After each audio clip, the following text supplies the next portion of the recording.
Boa tarde, meu nome é Melissa Min, sou médica veterinária, sou formada aqui no estado de Mato Grosso do Sul, na UFMS, fiz minha especialização, mestrado em doutorado, voltado para a área de tecnologia e inspeção de produtos de origem animal. Atualmente eu sou consultora em alimentos, sou professora de uma instituição de ensino superior, faz uns 16 anos que atuo, e também faço parte do Conselho Regional de Medicina Veterinária do estado de Mato Grosso do Sul. Então, a nossa palestra de hoje tem como título Inspeção de Aves e Ovos. Uma breve introdução, então, vamos falar um pouquinho do histórico e da importância da inspeção dos produtos de origem animal.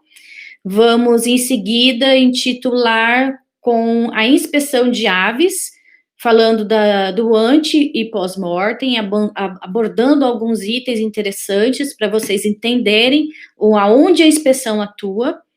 E, finalizando, a gente vai falar sobre a inspeção de ovos, falando então sobre as considerações finais. Então, a inspeção de produtos de origem animal, qual que é a importância? A importância é nada mais que através de atos, né, e procedimentos, atos legislativos e procedimentos, através de normas, a inspeção, ela verifica, né, e coloca somente, disponibiliza no mercado somente aqueles produtos aptos ao consumo, aqueles produtos que não vão causar nenhum dano à saúde do consumidor. Um breve histórico, só para vocês sintonizarem a importância da inspeção no mundo. Começou-se com o Antigo Testamento, onde tem relatos, né, desde o Antigo Testamento, no ano de 1200 a 1400 antes de Cristo, onde Moisés já utilizava algumas ferramentas para verificar aqueles animais que eram possíveis, né, de ser abatidos e consumidos, daqueles que, porventura, seriam considerados como impróprios. Então, ele classificava os animais como limpos ou imundos. No Império Romano, verificou-se que possuía, né, para o abate dos animais, possuíam algumas normas. Dentre essas normas, era estipulado a idade desses animais para serem abatidos, e também tinham alguns inspetores que eram eleitos, e esses inspetores, eles verificavam a comercialização dos produtos, e aqueles que estavam em más condições, impróprios ao consumo, eles eram jogados no rio chamado Tibre. No Brasil, a gente tem as normas de Portugal, antes da família real, e com a vinda dela, temos aí, então, a inspeção dos produtos primeiramente acabados. Com o passar da história, foram observadas algumas instituições que foram se formando e, consequentemente, chegamos aí na lei mãe da inspeção, que é a Lei 1283, de 18 de dezembro de 1950, onde ela define que deve haver a inspeção dos produtos de origem animal em todo o território brasileiro. No caso, aí, passando a responsabilidade para o governo federal, governo estadual e governo municipal. Chegamos, então, na elaboração, né, e divulgação do decreto 30.691, que é o RISPOA, Regulamento de Inspeção Industrial de Produtos de Origem Animal, que foi divulgado em 29/3/1952. E chegando nos tempos atuais, temos várias legislações, instruções normativas, temos portarias. Chegamos, então, no ano de 2017, onde esse RISPOA teve uma atualização, que é o decreto 9.103, publicado em 29/3/2017, como havia dito, e agora, recentemente, uma nova atualização para esclarecimento maior das instruções do RISPOA, que foi publicado dia 18 de agosto de agora no ano de 2020. Então, basicamente, são essas legislações que eu vou abordar para falar um pouco sobre a inspeção de aves e ovos. Começando, então, com a inspeção de aves. O Brasil é o maior exportador de carne de frango, seguido pelos Estados Unidos. E atualmente, apesar da pandemia que estamos sofrendo, o Brasil conseguiu, vai conseguir, teve aumento nas exportações e através da adaptação das suas plantas frigoríficas, estima-se que essas exportações possam chegar, 4,45 milhões de toneladas de carne de frango. O nosso maior mercado externo é o mercado asiático, principalmente a China, aonde então exportamos aí a carne de frango, e além disso ainda tem o Oriente Médio, aonde a gente exporta o denominado frango halal. O frango halal é aquele abatido sem sensibilização, de acordo com os preceitos da religião islâmica. Bom, o mercado, apesar dessa grande número de exportação, nós temos também a maior parte voltada para o mercado interno, onde, no caso, há, principalmente aqui, quando eu falo mercado interno, da comercialização da carne de frango. Bom, antes da gente falar sobre inspeção, nós temos que nos situar dentro de uma planta frigorífica. Então, aqui eu coloquei um fluxograma de abate de aves, onde temos a primeira etapa, que é a recepção dessas aves num galpão, aonde elas são recepcionadas e são submetidas à inspeção antemortem. Posteriormente, caso não haja nenhum impedimento, essas aves seguem para a pendura pelas pernas, pelas patas, e são sujeitadas aí à insensibilização. São sujeitas à insensibilização. A insensibilização é do tipo eletronarcose, ou seja, as aves, elas são penduradas, estão penduradas pelas pernas, elas vão seguir num tanque, vão ser mergulhadas somente a cabeça num tanque onde corre corrente elétrica, onde passa corrente elétrica. Essa corrente elétrica temos em torno de, as variáveis são 90, 100, no caso volts, 17 miliamperes, e elas permanecem ali em torno de 7 minutos. Essa etapa é muito importante, porque essa etapa é somente, como o nome diz, para insensibilizar o animal. Aqui não tem como objetivo nem a morte do animal e nem a insensibilização mal feita. Então, no caso aqui, para essas variáveis, elas podem, ser ajustadas de acordo com o tamanho da ave, o peso e a espécie. A insensibilização pode ser feita de outra maneira? Pode, mas deve ser aprovada pelo DIPO-A, tá? Como, por exemplo, o uso do gás. Seguindo, temos a sangria. A sangria nada mais é que o corte dos grandes vasos onde esse animal vai vir a óbito. Esse sangue, ele cai numa canaleta, onde pode ser reaproveitado, e o animal percorre essa canaleta durante 3 minutos, para escoamento do máximo de sangue possível. Nós sabemos que o sangue é um ótimo meio de cultura. Posteriormente, temos o processo de escaldagem. Aqui temos que prestar bastante atenção nos limites de temperatura, é um tanque com água, cuja temperatura tem em torno de 52 a 55 graus Celsius, e a ave permanece ali em torno de 2,5 minutos. A escaldagem tem como objetivo o afrouxamento das penas, para em seguida, na depenagem, elas serem retiradas. Através de uma depenadeira. Essa depenadeira, ela possui discos de borracha, então, de acordo com a movimentação desses discos, a retirada dessas penas, que também podem ser, elas caem numa canaleta, podendo ser reaproveitadas. Na escaldagem e na depenagem, eu peço para vocês prestarem atenção, porque aqui poderemos ter 2 tecnopatias, que são assim chamadas porque elas são devido ao mau uso, ao mau emprego da tecnologia. Então, aí são causas de condenação total ou parcial das carcaças. Seguindo, temos a pré-inspeção. Eu coloquei ela numa cor diferenciada porque ela é aplicada somente quando há o corte da cabeça e dos pés antes do processo de evisceração. Seguindo, eventração, que é a exposição das vísceras.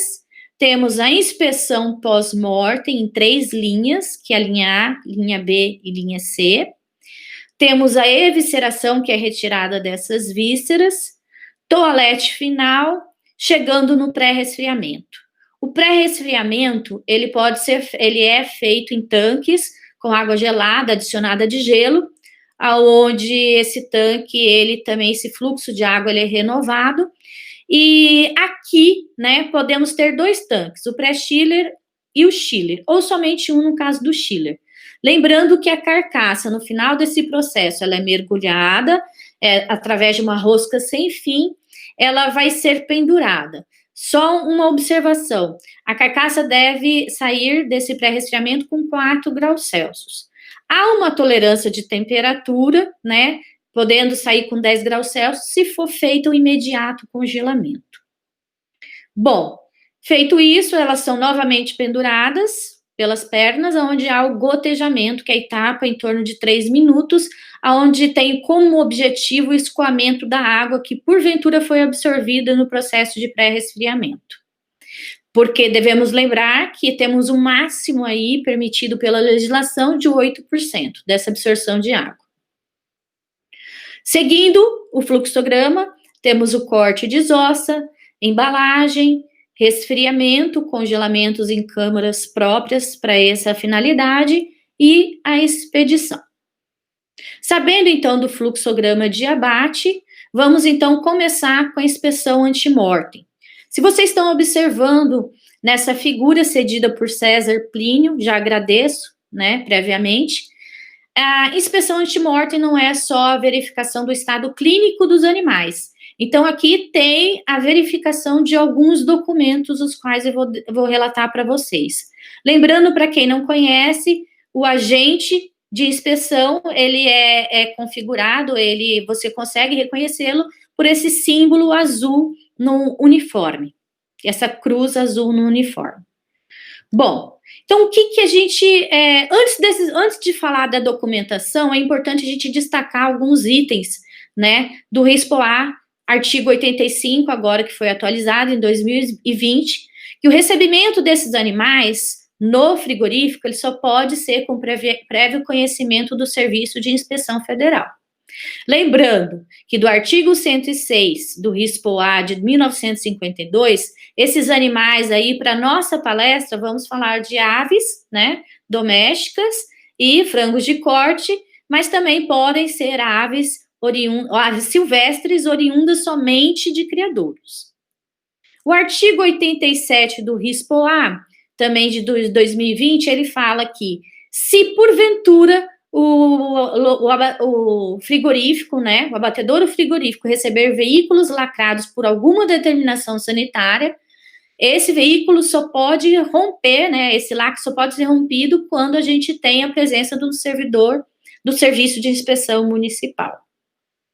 Bom, chegamos então no artigo 86 e 89 do RISPOA de 2017, não sofreu alterações, só com algumas observações que vou falar para vocês posteriormente, que é a verificação da documentação, que é o GTA, né, que nada mais é que a guia de trânsito animal, para verificar a procedência desses animais, a programação de abate e o boletim sanitário. Então, a seguir, vamos ver cada documentação dessa e o que constam, né, o que você deve preencher em relação a cada documento. Bom, aqui a gente tem uma guia de trânsito animal, que é a GTA, aonde então você tem que indicar a espécie, no nosso caso das aves, né, que está sendo transportada, se são adultos ou não, se são frangos de corte, né, a totalidade das aves, se conseguir, né, identificar macho e fêmea, ótimo, vamos descrever, ou se não somente total. No número 11 temos ali a procedência desses animais, com o CNPJ da granja, o nome, o código do estabelecimento, o município e o destino, né, aonde esse animal vai ser abatido, a a finalidade, que o nosso caso, porque essa guia pode ser utilizada para o trânsito de outros animais, né? Essa guia é fornecida pelo Ministério da Agricultura, Pecuária e Abastecimento. A finalidade, então, no nosso caso, é abate, o meio de transporte, que no nosso caso aqui é rodoviário, né, a maioria, e no caso as vacinações, como é galináceo, então, a vacinação de Marek. Bom, ela é a data dessa vacinação. Lembrando, né, se tiver alguma observação, essa observação deve ser feita, o médico veterinário habilitado e credenciado, responsável por esses animais, deve assinar, né, ser responsável aí pela assinatura dessa guia de trânsito animal, e ela serve, então, para trânsito desse animal, desde a granja, do local de produção primária, até o frigorífico, estabelecimento de abate. Posteriormente, temos, então, a programação de abate. Aqui, então, temos algumas informações sobre a empresa, né, e, no caso, o contrato dessa propriedade, quantos quilômetros foram percorridos, idade, sexo, a quantidade de animais que estavam alojadas e a data de abate. Também pode ter outras informações. Bom, essa notificação prévia, o período dessa notificação foi alterado. No RISPOA de 1952 eram 12 horas, e agora no RISPOA, no artigo de 2020, no artigo 73, passa, então, a 72 horas com antecedência você tem que falar, né, verificar a programação, verificar e enviar essa programação de abate. Lembrando que se ocorrer alguma alteração no abate, esse documento ele não pode ser rasurado, então é feito um novo documento e anexado ao documento anterior. No artigo ainda 73, no inciso 6º, ainda fala que se, por exemplo, o abatedouro frigorífico, ele for programar um dia de abate que não esteja aí nos dias normais, né, onde ocorre esse procedimento, ele tem que avisar com antecedência de 5 dias úteis. Bom, boletim sanitário, que é o outro documento. Então, aqui temos as informações que são preenchidas de acordo com a ficha de acompanhamento de lote. Essa ficha não é um documento oficial, mas pode ser também requisitada pelo Serviço de Inspeção Federal. Bom, então aqui vocês estão vendo que a gente tem o georreferenciamento, número do Serviço Veterinário Estadual, município, o número de galpões avícolas do núcleo. Então, todas as informações aqui pertinentes devem ser preenchidas pelo médico veterinário responsável. As características do lote, né, no caso de aves de descarte. Então, quais são essas informações, e principalmente aí para informações de rastreabilidade do lote. Bom, continuando ainda esse boletim sanitário, lembrando que ele tem que ser entregue com 24 horas de antecedência. A gente tem, então, as declarações relativas ao lote, né, descrito. Como não deu para colocar no mesmo slide, eu reparti, né, dividi, e aqui, então, temos as informações sobre mortalidade. Deve ser colocado aí quantos animais, a porcentagem desses animais que morreram, né, vieram a óbito no galpão, e não deve ser superado o limite, que é de 10%. Porque se exceder esse limite, nós temos 2 casos. No caso de exceder o limite, né, ser superior ou igual a 10%, vamos falar do período, e essa morte ocorreu num período superior a 72 horas. Quando chegar, né, essas aves chegarem no frigorífico, deve haver a coleta, né, do soro, que pode ser através da punção cardíaca ou a coleta do sangue, né, dos vasos da asa. No caso, deve haver a coleta do suave, no caso de amostra, através de suave local, e traqueal. Então, o médico veterinário do Serviço de Inspeção Federal vai fazer essa coleta e mandar para o laboratório oficial. E, no caso, essas aves, elas podem ser sequestradas até, então, ter, no caso, o resultado. Bom, mas se esse limite for, né, superior a 10% e for num período inferior ou igual a 72 horas, então, o que deve acontecer? Temos ainda mais casos. Se for igual ou inferior a 72 horas, se ocorrer, serem verificados alguns sinais compatíveis com influenza aviária, doença de Newcastle, alguma, né, patologia, e, né, dando esses exemplos, ou ainda se houver mortalidade do lote acima de 1%. Se desde o transporte da produção primária até o batedouro, houve a morte aí de 1% dessas aves. Então, né, no caso aqui, de acordo com a Instrução Normativa número 17 de 2006, deve ser feito a parada do trânsito, no caso, no frigorífico, e devem ser feitas notificações, comunicações ao CIPAG, que é o Serviço de Inspeção de Produtos Agropecuários, e ao CEDESA, né, e este é o CEDESA, que é o Serviço de Defesa Agropecuária. Bom, mais informações. Em relação aos tratamentos aplicados ao lote. Então, eu tenho que colocar aqui, descrever quais foram os sinais clínicos, o diagnóstico, o nome comercial e princípio ativo do medicamento utilizado, a data de fim, e se esse medicamento era sem carência ou possuía um período de carência e se ele foi atendido. Então, isso aqui nos serve para guiar, né? Principalmente em relação ao abate. Por quê? Porque se esses animais, porventura, se você o médico veterinário do CIF, ele tem uma suspeita e esses animais foram abatidos. Eles podem até ser abatidos, mas eles devem ser sequestrados e submetidos a uma amostragem, em torno de 1%. Então, se esses animais, as amostras, elas ultrapassaram o limite máximo residual do princípio ativo, né, do medicamento, elas devem ser descartadas. Quais foram as vacinas aplicadas no lote? Também mais uma informação. E informações referentes ao resultado de monitoramento de patógeno. É importante a gente falar, né, da Instrução Normativa número 20 de 2016, que também, além da produção primária, deve haver o monitoramento de patógenos no estabelecimento de abate. Então, no caso aqui da salmonela, se esse resultado, né, for positivo para salmonela enteritidis e tifimurium, esse lote ele vai ser sequestrado e vai ser submetido, ele pode ser utilizado para termoprocessados ou ainda para produção de carne mecanicamente separada, que é a CMS. Retirada de ração. Então, a retirada de ração deve ser aí entre 6 a 8 horas, nesse período, né? Principalmente aí porque há grandes contaminações devido ao conteúdo gástrico desses animais.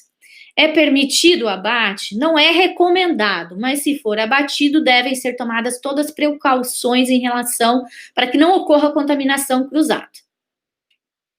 Bom, e aí então temos as declarações feitas, data e hora da última visita do médico veterinário responsável, a gente tem que ter o carimbo e a assinatura, né, do declarante, e tem um campo para informação do CIF, onde ele vai relatar se houve ou não observação de alguma não conformidade, ou se esse animal, esse lote já está apto ao abate. Bom, seguindo, então, temos a inspeção propriamente dita, a inspeção antemortem, onde vocês podem ver pela figura, agente cedida por César Plínio, temos aí a observação feita dos animais. Lembrando que temos aí, no caso do auditor, e também a gente tem com auxílio do agente. Podem observar que esses animais, eles são verificados ali na caixa, né, plástica, e também ao lado da escada tem um compartimento onde esses animais podem ser observados também em movimento. Bom, a inspeção antemortem, ela consta no RISPOA, artigo 90 de 2017, né, que é o exame feito na plataforma de recepção. Como eu falei para vocês, a gente tem aí o agente de inspeção industrial e sanitária de produtos de origem animal, onde ele é responsável, pode ser responsável pelo exame visual, e o auditor fiscal federal agropecuário, que é o médico veterinário. Ele sim é responsável pelo exame clínico, né, e para verificar a sanidade desse rebanho. Bom, o exame antemortem é feito em 2 gaiolas da primeira carga do lote, onde a gente vai ver o comportamento desses animais, verificando se tem alguma secreção nasal, alguma secreção ocular, no caso, a coloração da crista, da barbela, se o papo ele está cheio, né? A cloaca, se o animal tem indícios de diarreia, se a gente verifica a pele em empenamento, né, desses animais, e também as patas. Aqui, o objetivo principal da inspeção antemortem é verificar se tem algum sinal que eu consigo identificar de alguma enfermidade que é de difícil observação no pós-mortem. Então, principalmente em relação aos sinais neurológicos, onde a gente pode observar paralisia, incoordenação, torcicolo, algumas convulsões, entre outros sinais. Então, é muito importante por causa disso, porque aqui a gente pode ter uma definição qual que é o destino do lote, né, dessas aves. Então, falando dos destinos e julgamentos e destinos, aqui a gente tem, então, essa ave sendo julgada, né, não sendo encontrada nenhuma anormalidade, indo para o abate normal, seguindo, então, o fluxograma. A gente pode ter alguns julgamentos, né, e destinando esses animais para matança de emergência imediata, por exemplo, o animal que está em sofrimento, que não tem condições de locomoção, e no caso, então, é feita a matança de emergência imediata, e também temos aquela matança de emergência imediata, onde o animal possui alguma lesão sugestiva, algum sinal de alguma doença infecto-contagiosa, por exemplo, da salmonela, e pode esperar o final do abate, tá? E caso haja aí alguma sintomatologia nervosa, alguma suspeita de alguma enfermidade, a gente pode levar até esse lote a necropsia. A necropsia também não é descartada naqueles casos onde a gente tem alta mortalidade. Então, observando essa figura, tem que o local abatedouro sanitário abatedouro frigorífico tem que ter um local para necropsia, onde o responsável é um médico veterinário, que vai utilizar todas as suas técnicas para verificação, né, e tentar comprovar aí, de alguma maneira, se o animal, então, é sugestivo, possui alguma enfermidade aí, possui lesões ou sinais sugestivos de alguma enfermidade.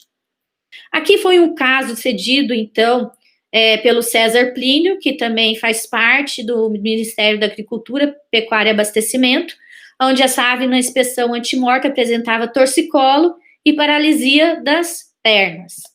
E, então, foi levado, né, para ser feito um exame mais minucioso, no departamento até de necropsia, aonde, então, esse animal apresentava até uma secreção, no caso de sangue, né, do orifício nasal. Neste caso, foram chamadas as autoridades competentes, os órgãos, né, de sanidade animal, e foi fechado o trânsito desse abatedouro frigorífico.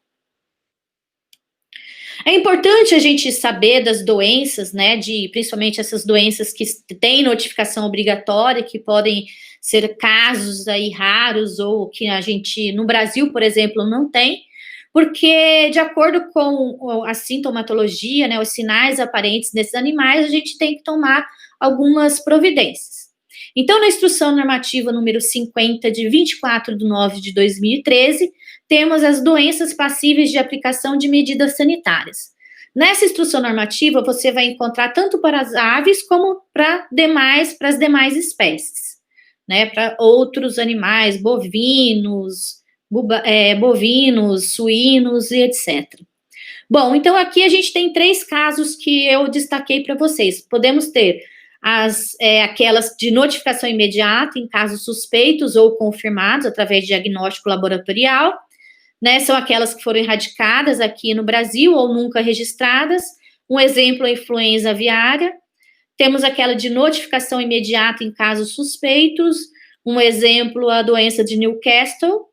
E aquelas de notificação imediata em casos confirmados, por exemplo, no caso da salmonela, né? No caso, por exemplo, da salmonela enteritidis. Bom, fizemos toda, então, a prática da inspeção antemortem, verificamos todos os documentos, então, essas informações devem ser colocadas em planilhas, né? Reportadas em planilhas. Só que essa planilha aqui, esse anexo 7º da portaria 210 de 98 do Ministério da Agricultura, Pecuária e Abastecimento, ela foi revogada, né, pela portaria 74 de 2019, de 5 de maio de 2019. Provavelmente eles estão trabalhando para uniformizar esses controles que eles têm, né, de procedência das aves, tanto da inspeção antemortem, como vocês vão ver posteriormente da inspeção pós-mortem, tá?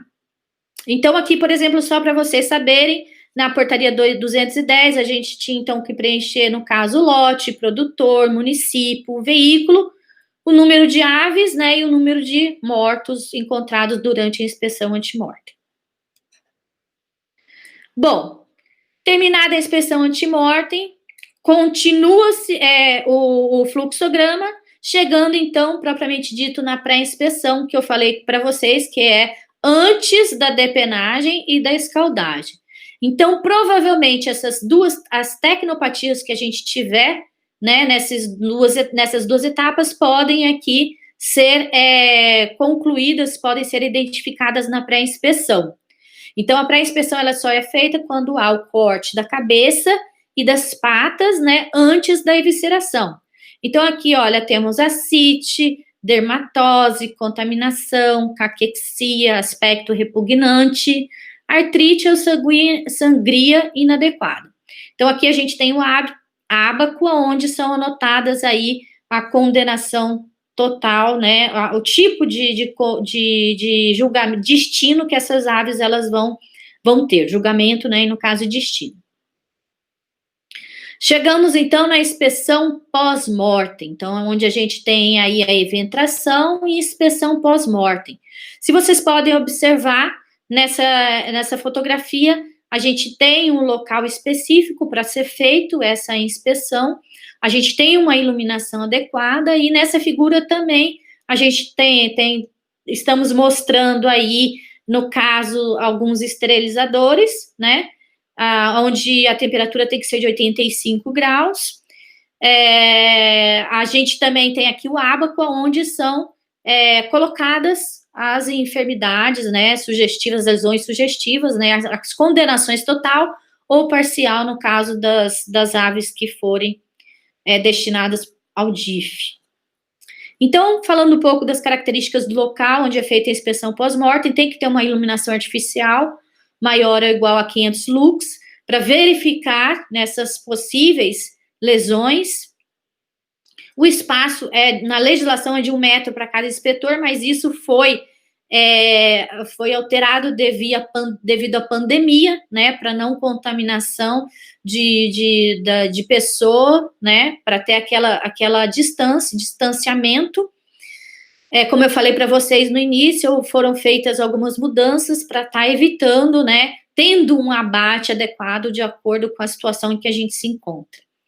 Deve ter equipamentos de higienização das mãos e materiais, principalmente aí para aqueles que, por exemplo, verificarmos algumas carcaças contaminadas, né, então tem que se fazer a higienização das mãos e dos materiais.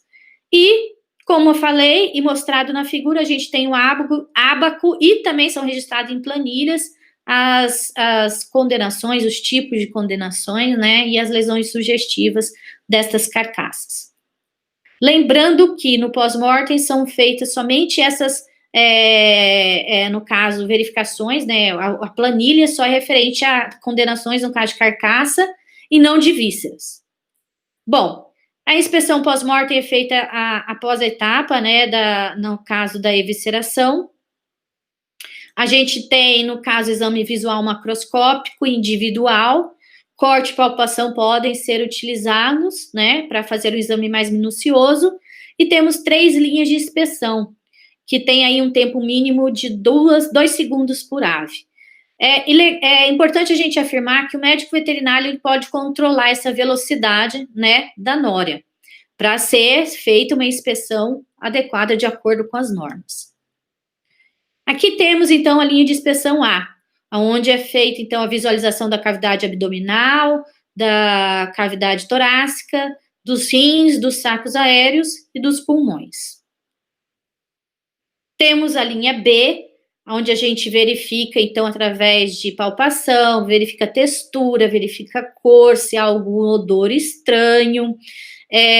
No caso aqui, a gente verifica as vísceras, que são o coração, no caso, a moela, o fígado, o baço, o intestino, ovário e ovidutos, no caso, em poedeiras. E a gente tem a linha C, onde a gente visualiza o estado geral da carcaça, é um exame externo, tá? Então, se houver alguma alteração aqui que o médico veterinário precisa dar o julgamento, essas carcaças, vísceras, são desviadas ao departamento de inspeção final. Lembrando que se uma carcaça dessa cair na calha, né, ela é condenada totalmente. Bom, então o DIF, ele recebe essas carcaças que são desviadas, a gente tem todo um controle, né, dessas matérias-primas, e ali tem-se o julgamento, que pode ser liberação, né, para consumo in natura, se não houver nenhuma não conformidade, nenhuma lesão, se essa carcaça ela tem condições, né, de higiene adequadas. Pode ser condenação total para consumo humano, quando a gente encontra lesões sugestivas e essa carcaça se encontra num estado de higiene inadequado. Temos a condenação parcial, quando a gente pode fazer, né, um aproveitamento de algumas partes da carcaça, condenando totalmente outras. E tem o aproveitamento condicional, por exemplo, é algum tratamento térmico que pode ser dado àquela carcaça. Então, quem vai fazer isso é o médico veterinário responsável pelo Serviço de Inspeção Federal. Lembrando que essas carcaças que são condenadas, elas devem ser desviadas, né, através de calhas fechadas, ou se tiver um carrinho especial, devidamente, né, fechado, para o seu destino final, que, por exemplo, pode ser a graxaria. Aqui temos, então, como eu falei para vocês, tudo tem que ser reportado, né? Aqui a gente tem, então, um anexo onde há a movimentação mensal de destinação das aves abatidas e passadas pela inspeção final. Só que também foi revogado pela portaria 74. Então, temos aqui, né, uma planilha mais atual, que denominam-se as causas, né, são descritas as causas de apreensão, aonde se ela foi apreendida na pré-inspeção, na linha A, B ou C, e a condenação, se foi parcial ou se foi total. Então, também, no caso da inspeção pós-mortem, como eu falei no antemortem, eles estão verificando aí para ocorrer uma padronização dessas anotações, né, em planilhas e em registros. Bom, falando um pouco, então, das enfermidades, o que a gente pode estar encontrando na inspeção pós-mortem? Foi, no caso, feita uma atualização, né, que consta no artigo 175, no risco A de 2020, né, falando sobre artrite, aerossacolite, coligranulomatose, dermatose, dermatite, celulite, pericardite, enterite, oforite, hepatite, salpingite e síndrome ascítica. No caso desses tipos, né, de alterações, se forem verificadas, podem tanto ser lesões localizadas, então a gente tem uma condenação parcial, né, podem ter lesões múltiplas, extensas, podem ter um caráter sistêmico, então, sendo aí o destino, no caso, o condenamento total dessas aves. Bom, outras alterações que foram feitas, ainda no artigo 175, fala-se que se tiver parágrafo 1, Se tiver outras alterações que não foram citadas nesse documento, o CIF então, ele é responsável, né, por decidir, por dar o julgamento e destino final dessas carcaças. Ainda no artigo 175, parágrafo 2, foi separada, né? Aqui tem um parágrafo só, uma declaração, um registro só de miopatias e discondroplasia. Se tiver observação dessas alterações, a gente, discondroplasia tibial, desculpem. Se tiver, então, a verificação dessas alterações, a gente tem uma destinação industrial, né? Dessas carcaças. E no artigo 175A, também no RISPAD 2020, fala-se que se a gente observa fraturas, contusões e más sangrias, lembram das tecnopatias observadas? Então, a gente pode destinar para a indústria, ter uma destinação industrial. Claro que aqui eu não estou falando de uma coisa generalizada, tá? De uma verificação de um aspecto generalizado. Bom, vamos dar alguns exemplos que foram fornecidos por César Plínio e também para o Adriano da Silva, já agradecendo também o Adriano, que também faz parte do Serviço de Inspeção Federal. Aqui temos no artigo 134 do RISPAD 2017, temos aí, anteriormente era só descrito como abscesso, e agora, devido à fisiologia, né, da ave, ele é descrito como necrose caseosa. Então, aqui foi verificado necrose caseosa localizada, tivemos, então, no caso, desse caso aqui, condenação parcial. Essa fotografia aqui foi cedida pela Vivian Palmeira Borges, que também é uma colega do Ministério da Agricultura, Pecuária e Abastecimento, onde foi verificado uma artrite unilateral, que é, no caso, citada no artigo 175. Aqui teve-se, então, somente a condenação parcial, somente o membro afetado.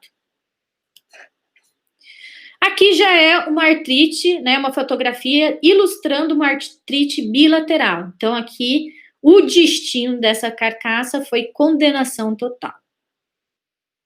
Lembrando, no caso, que a artrite, ela pode ser condenada lá na pré-inspeção. No artigo também 175, a gente tem aqui a ilustração da aerossacolite, que nesse caso teve uma condenação total, devido aí à contaminação, devido aí ao acometimento dos sacos aéreos, da carcaça e das vísceras, mas ela pode ainda ter, né, um destino de condenação parcial se tiver acometimento somente ali dos sacos aéreos. Tá? Esse é um caso de aspecto repugnante, no caso, a cor anormal, né, dessa ave. Também pode ter, não foi a condenação total, podendo, então, ali ser verificada na pré-inspeção. Tivemos aqui, no caso, um caso de celulite, que é a inflamação do tecido subcutâneo, né, e aqui, no caso, foi acometido, a gente teve uma condenação parcial, porque foi acometido ali uma parte da região abdominal e da perna esquerda, somente. Neste caso, então, anteriormente, a gente tinha denominado no artigo 175 colibacilose, mas, né, foram verificadas de acordo com a inspeção pós-mortem que tem outras alterações e não são implicadas diretamente com a E. coli. Então, por isso que esse nome foi trocado para septicemia. Aqui temos a observação, né, de fígado, do fígado, a gente tem essas lesões inflamatórias e formação de granulomas, e também foi afetada, a gente teve aqui um caso de infiltração biliar. Então, condenação total. Lesões traumáticas. Lesões traumáticas a gente tem que ter em mente que elas podem ser recentes, onde a gente tem ali a verificação de hematomas, elas podem ser lesões antigas, onde a gente tem um processo inflamatório instalado, a gente tem alteração da pele ali, ela fica meio amarelada ou esverdeada, né, até roxa. E também temos as fraturas brancas, que são aquelas acometidas lá pelas tecnopatias, por exemplo, no caso da depenadeira, se você utilizar uma força muito grande nos dedos de borracha, tá? Então, dependendo da situação, a gente vai dar, então, encaminhamento da carcaça. Neste caso, foi condenação total. Contaminações, aqui no caso foi uma contaminação gástrica. Para você dar o julgamento e destino, você tem que observar a extensão toda dessa contaminação, tá? Então, aqui, como a fotografia está só ilustrando, você pode ter aí uma condenação total ou parcial. Lembrando, então, que deve haver um exame mais minucioso desse tipo de alteração. Por isso que evita-se, né, no caso aí, o abate dos animais que tem, por exemplo, o papo repleto. Aqui um caso de foliculite disseminada, onde então teve-se a condenação total. Um caso de canibalismo, onde aqui foi uma região afetada, onde somente uma região localizada, onde a gente teve uma condenação parcial. Aqui no caso da síndrome ascítica, né, onde a gente tem esse vazamento de líquidos dos vasos sanguíneos, no caso aqui para a cavidade abdominal, aqui houve até uma distensão, né, aqui está abaulado, está aumentado, devido ao acúmulo desse líquido, lembrando que também pode ser condenada na pré-inspeção, e aqui a gente teve, então, condenação total. Aqui, escaldagem excessiva, também pode ser condenada na pré-inspeção, lembrando que, dependendo da situação, né, no caso desse aqui, a gente houve a condenação total, que praticamente houve o cozimento, né, de toda a musculatura, no caso da carcaça. Aqui, no caso de evisceração retardada, temos alguns casos, temos algumas variáveis. A evisceração retardada, ela pode ser de 30 a 45 minutos, né? Aí a gente consegue ter liberação da carcaça das vísceras. Pode ser de 45 a 60, aonde a gente tem, no caso, pode ter aproveitamento condicional, pode ter a condenação total, né, dessas carcaças, e no caso das vísceras, e acima de 60, que praticamente a gente pode estar utilizando, dependendo, claro, porque tem que ser um exame minucioso, e aqui no caso a gente, por exemplo, observou só uma desidratação superficial, como está relatado, mas a gente faz a observação e verifica quais os conjuntos, quais foram essas alterações. Então, acima de 60, praticamente a gente pode também ter aí uma condenação total no caso da carcaça. Aqui uma sangria, um caso de sangria inadequada, né, foi feita a condenação na pré-inspeção, condenação total. E um caso de caquexia, é importante a gente distinguir magreza de caquexia. Então, no caso da magreza, se você não tiver indícios, né, de lesões sugestivas de alguma enfermidade, e se você tiver um sistema de resfriamento separado, você pode ter o aproveitamento de carcaças magras, mas nunca de caquexia, que é condenação total. Bom, e para finalizar essa parte de inspeção, né, de aves, então, eu coloquei aqui para vocês, até então, né, foi a fonte Agroceres aqui, algumas causas maiores de condenação total, e em seguida eu vou falar de condenação parcial das carcaças de frango. Então, para vocês verem, desidratação, escaldagem excessiva, que é uma tecnopatia, aspecto repugnante, que pode ser ali, por exemplo, como a gente viu, de uma sangria inadequada, caquexia, né, e no caso, né, da sangria inadequada propriamente dita. E alguns casos de condenação parcial de carcaças de frango, contusão e fratura, contaminação, que a gente já falou, né, principalmente se a gente tem o abate desses animais com o papo repleto, necrose caseosa, que no RISPOA de 1952 vocês podem observar que está escrito abscesso, celulite, artrite, dentre outros. Então, para resumir, né, os casos aqui que, porventura, foram mais encontradas até então na inspeção pós-mortem dos abatedouros frigoríficos, ainda em 2020. Bom, encerrando a inspeção de aves, partimos então para a inspeção de ovos. Alguns aspectos comerciais, em relação principalmente a esse ano e a pandemia, houve redução nas importações, aí praticamente entre 68% e 70%. No caso aqui eu estou falando de ovos in natura, tá? Ovos no caso de galinha. Consequentemente, devido a essa redução nas exportações, desculpem, a gente teve uma redução de preços desse produto, né, dessa matéria-prima. O principal mercado externo é o mercado dos Emirados Árabes e, no caso do mercado, apesar de ter essa exportação, a maior parte fica ainda no mercado interno. E no ano de 2019 foram consumidas em média, né, uma média anual de 230 unidades por pessoa. Aqui temos uma ilustração demonstrando no caso, as estruturas do ovo. Ele possui várias barreiras para impedir a entrada de micro-organismos, e a falha dessas barreiras a gente pode ter, então, a contaminação. Então, olha, temos a casca, né, as membranas da casca, temos a câmara de ar, temos aqui, no caso, o albúmen, que pode ser o denso e o líquido, temos, no caso, as chalasas, que elas conseguem manter a gema centralizada e imóvel, né? Temos na gema ainda, no caso, a membrana vitelínica e o disco germinativo. Então, só enfatizando novamente que o ovo ele possui várias barreiras e a interferência nessas barreiras, então, pode ser um indício aí, pode favorecer, desculpem, a contaminação por micro-organismos. Como foi dito na inspeção de aves, também vou aqui colocar um fluxograma, né, simples em relação à obtenção desses ovos.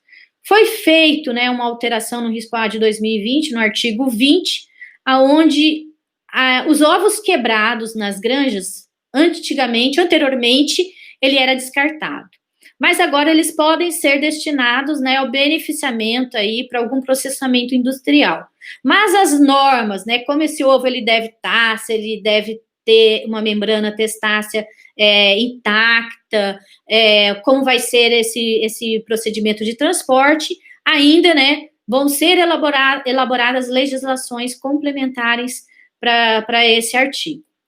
Bom, então é feita a coleta desses ovos, eles são destinados, então, no caso, para o antigo entreposto, ou a usina de beneficiamento, que a gente vai ver agora que mudou de nome, né? Então, eles são recebidos, são selecionados, pode ocorrer a lavagem desses ovos com água em torno de 38 a 46 graus Celsius, lembrando que é permitida a utilização de detergentes e desinfetantes, desde que aprovados pelo DIPOA.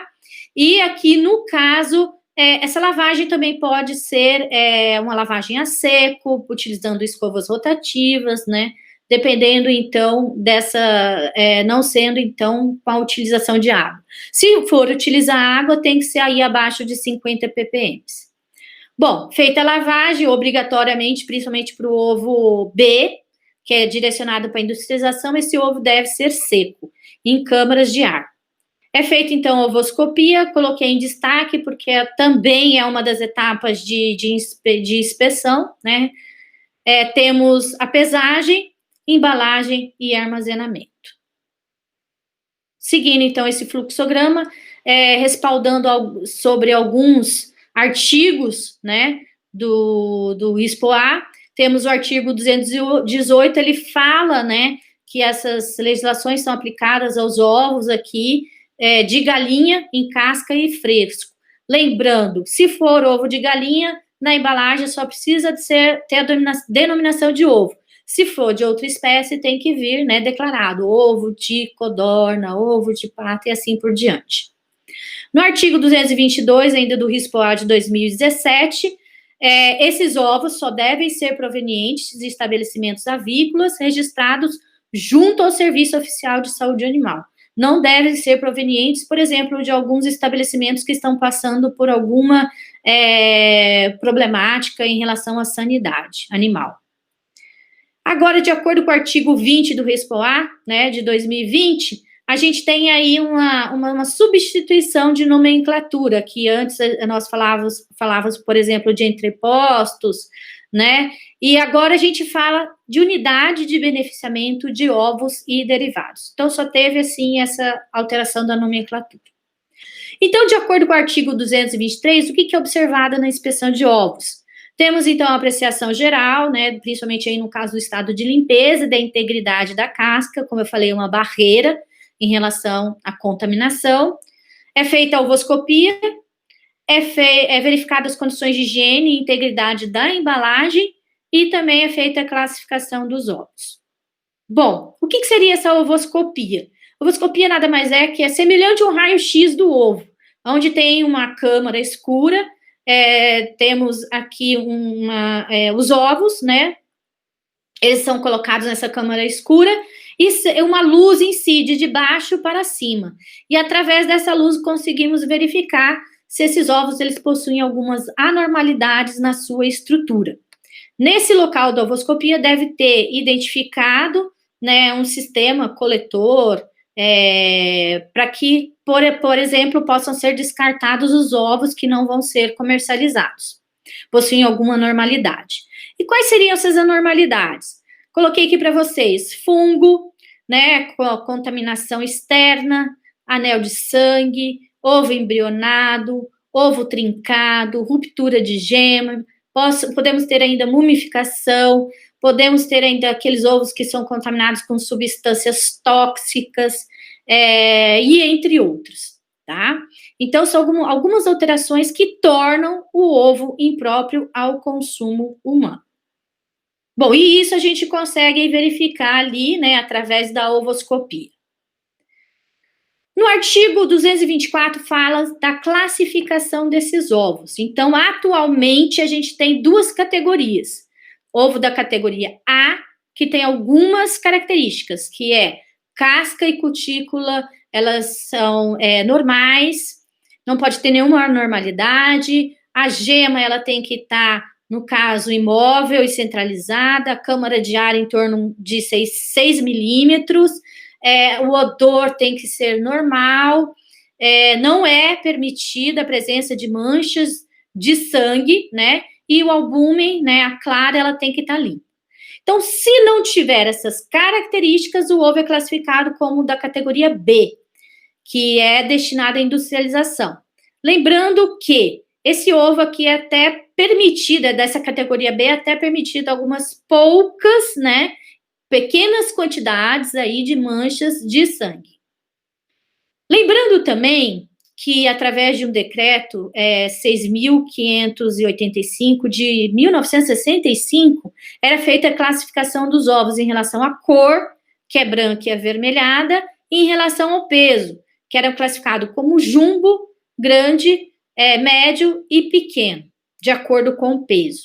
Mas esse decreto, ele foi revogado. Mas ainda assim, temos, né, alguns estabelecimentos que utilizam essa classificação. Mais alguns artigos pertinentes. O artigo 227 fala que ovos limpos e trincados ou quebrados, né, desde que a membrana testácea esteja intacta, pode ser utilizada para industrialização. O artigo 228 fala que é proibido a lavagem de ovos sujos, trincados, e o destino, né, proibido também o destino para a fabricação de derivados. O artigo 231 fala que o acondicionamento, né, é proibido o acondicionamento na mesma embalagem de ovos que sofreram processos de conservação diferentes, por exemplo, o ovo frigorificado, né, que foi submetido ao tratamento pelo frio, e também não pode ser acondicionados ovos de espécies diferentes.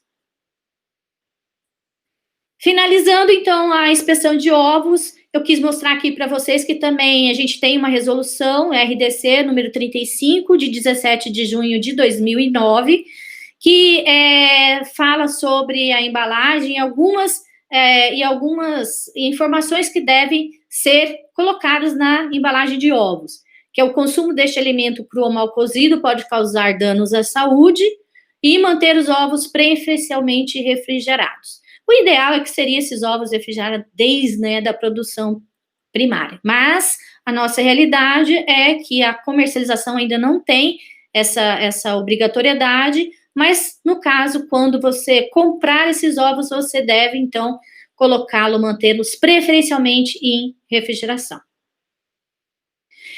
Em relação, então, às considerações finais. Então, vimos aí os aspectos de inspeção, a importância da inspeção desde o Antigo Testamento até os tempos atuais, verificando, então, a importância da verificação desse sistema que o Brasil possui para que haja, então, a liberação de um produto que não vai causar nenhum dano à saúde do consumidor.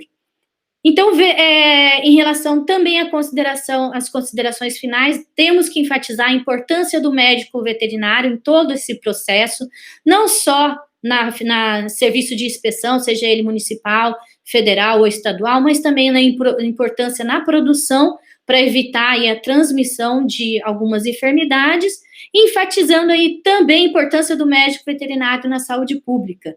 Então, aqui, essa tríade medicina veterinária, serviço de inspeção e saúde pública, elas são coligadas, são ligadas, e sem, né, uma parte que esteja faltando é prejudicial para todo o processo, porque aí, então, né, teríamos colocados aí à disposição do comércio produtos que poderiam aí causar intoxicações ou alguma doença transmitida pelos alimentos, doenças transmitidas pelos alimentos.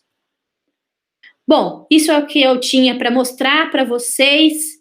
Eu agradeço imensamente o convite na pessoa do Thales, do grupo de estudos, né, de inspeção de produtos de origem animal, da UniFSP de Avaré. Este é o meu e-mail pessoal, para caso alguém tenha alguma dúvida e queira conversar, seja estudante ou seja colega, estamos aí sempre para aprender e trocar experiências. Muito obrigado e quem sabe numa próxima oportunidade nós estaremos juntos. Uma boa tarde a todos.